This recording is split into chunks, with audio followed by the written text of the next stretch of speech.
1953 ஜூலை 26 கியூபாவில் வரலாற்று புகழ்பெற்ற மொன்காடா தாக்குதல் நடந்தது. கியூபாவில் 1952ஆம் ஆண்டு ஜெனரல் ஃபுல்ஜென்சியோ பாடிஸ்டா ராணுவ புரட்சி மூலம் ஆட்சியை கைப்பற்றினார். இவர் அமெரிக்க ஆதரவுடன் ஓர் அடக்குமுறை ஆட்சியை நடத்தினார். நாட்டில் பணியின்மை, வறுமை மற்றும் அரசியல் அழுத்தங்கள் அதிகரித்தன. பாடிஸ்டாவின் நடுநிலையற்ற சுயநலமான ஆட்சியை எதிர்த்த இளைஞர்கள் புரட்சிகர குழுக்களை உருவாக்கினர். அந்த சமயத்தில் ஒரு வழக்கறிஞராக இருந்த பிடல் காஸ்ட்ரோ அரசியல் உரிமைகளை காக்கும் முயற்சிகளில் ஈடுபட்டார். அராஜகமான ராணுவ ஆட்சியை அகற்ற ஆயுத புரட்சியே சரியான வழி என அவர் தீர்மானித்தார். பாடிஸ்டாவின் ஆட்சிக்கு எதிராக ஒரு புரட்சிகரமான திட்டமிடலை அவர் தொடங்கினார்.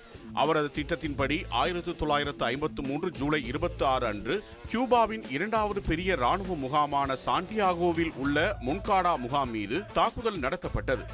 பிடல் காஸ்ட்ரோவின் குழுவில் பெரும்பாலும் மாணவர்கள், தொழிலாளர்கள் மற்றும் சாதாரண மக்களே இருந்தனர். அவர்களுக்கு முறையான ராணுவ பயிற்சி இல்லை. கையெறி குண்டுகள் போன்ற சிறு ஆயுதங்களே அவர்கள் வசம் இருந்தன. முகாமுக்குள் இருக்கும் ஆயுதங்கள் மற்றும் ராணுவ வீரர்கள் பற்றிய புலனாய்வு தகவல்களும் இல்லை. புரட்சி குழுவினரால் திட்டமிட்ட நேரத்தில் திட்டமிட்ட இடத்தில் ஒன்று சேர முடியவில்லை. இதனால் திட்டமிட்டபடி தாக்குதல் துல்லியமாக நடைபெறவில்லை. ஆகையால் பெரிய தாக்கத்தையும் ஏற்படுத்த முடியவில்லை. தாக்குதலுக்கு பிறகு புரட்சி குழுவினருக்கு மக்கள் மத்தியில் ஆதரவு உருவானது. இது பிடல் காஸ்ட்ரோவுக்கு தேசிய கவனத்தை ஏற்படுத்தி அவரை ஒரு முக்கிய புரட்சியாளராக உருவாக்கியது.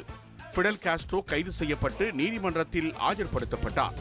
அப்போது it is history who will absolve me, என்னை நியாயப்படுத்த போவது வரலாறே என பிடல் காஸ்ட்ரோ ஆற்றிய உரை பின்னாளில் வரலாற்று பிரசித்தி பெற்ற உரையானது. இந்த தாக்குதலே பிறகு உருவான 26 ஜூலை இயக்கத்தின் தொடக்கமாகும். மொன்காடா தாக்குதல் தோல்வியடைந்தாலும் காஸ்ட்ரோவின் உரை மற்றும் விடுதலை மீதான வேட்கை அவருக்கு வெகுஜன ஆதரவை பெற்று தந்தது. இந்த தாக்குதலே 1959இல் பாடிஸ்டாவை வீழ்த்திய காஸ்ட்ரோவின் புரட்சிக்கான வரலாற்று தொடக்கமாக இருந்தது.